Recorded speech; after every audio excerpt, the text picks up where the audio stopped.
কবরস্থান যেটাকে অত্র এলাকার কিছু ভাই হাতিয়ার হিসাবে ব্যবহার করছে, যারা সহিহ আকীদায় আসতে চাচ্ছেন তাদেরকে এমনও হুমকি দেওয়া হচ্ছে যে তোমরা মরে গেলে তোমরা দাফন করবা কোথায়, তোমাদেরকে সমাজ থেকে চ্যুত করা হবে, তোমাদের মরার পরে তো মানুষ দিন মানুক আর না মানুক কমপক্ষে মরার পরে যেন জানাজাটা হয়, কবরস্থানে একটু দাফন হয়, এইটা তো সবারই একটা আশা থাকে। কিন্তু সেখানেও যদি হুমকি সৃষ্টি করা হয় তো মনে হচ্ছে যেন যারা সহিহ আকীদা মেনে চলে তারা যেন মুসলিমই নয়, ওই কবরস্থানে তাদের দাফনও করা হবে না। এই জন্য আমাদের ভাইরা উদ্যোগ নিয়েছেন যদি আমরা আলাদা করে একটা কবরস্থান করতে পারি তাহলে ওই যে মানুষের মাঝে একটা ভয় ঢুকিয়ে দেওয়া হয়েছে সেটা থেকে মানুষ বেরিয়ে আসতে পারবে। এই প্রতিষ্ঠানের জন্য এখনো অনেক সহযোগিতার প্রয়োজন। আপনারা জানেন যে এখানে মাত্র হাতে গোনা কয়েকজন ভাই একটা প্রতিকূল পরিবেশের মাঝে এইটাকে উদ্যোগ নিয়ে দাঁড়িয়েছেন।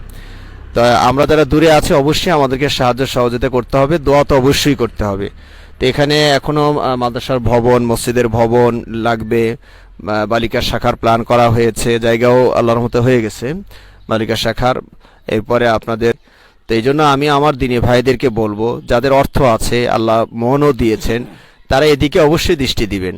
আসসালামু আলাইকুম ওয়া রাহমাতুল্লাহি ওয়া বারাকাতুহু। ইন্নাল হামদালিল্লাহি ওয়াহদা ওয়াসসালাতু ওয়াসসালামু আলা মান লা নাবিয়্যা বা'দা ওয়া আলা আলিহি ওয়া আসহাবিহি ওয়া মান তাবি'আহুম বিইহসানিন ইলা ইয়াউমিদ্দিন, আম্মা বা'দ। فأعوذ بالله من الشيطان الرجيم. بسم الله الرحمن الرحيم. اقرأ باسم ربك الذي خلق. وقال النبي صلى الله عليه وسلم ما يريد الله به خيرا يفقهه في الدين.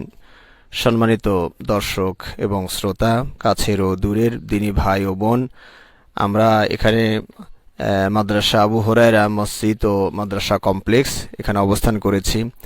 আসলে কয়েক মাস আগেও আমি এখানে এসেছিলাম, সেখানে যে দৃশ্য দেখেছি আর এই মাত্র কটা দিনের মাঝেই তারা এখানে বালু ফেলে বলা যায় একটা সাগর বা পুকুর কেটে না ভরাট করে মাদ্রাসার লেভেল বরাবর নিয়ে এসেছেন। এবং এখানে আমি শুরুতে দোয়া করি আন্তরিকভাবে তাদের জন্য যাদের অক্লান্ত পরিশ্রমের অর্থ এখানে বিনিয়োগ হয়েছে, তাদেরকে যেন আল্লাহ কবুল করে নেন, এবং যারা শারীরিক পরিশ্রম দিয়ে যাচ্ছেন, মেধা খাটাচ্ছেন, আল্লাহ তাদেরকেও যেন কবুল করে নেন।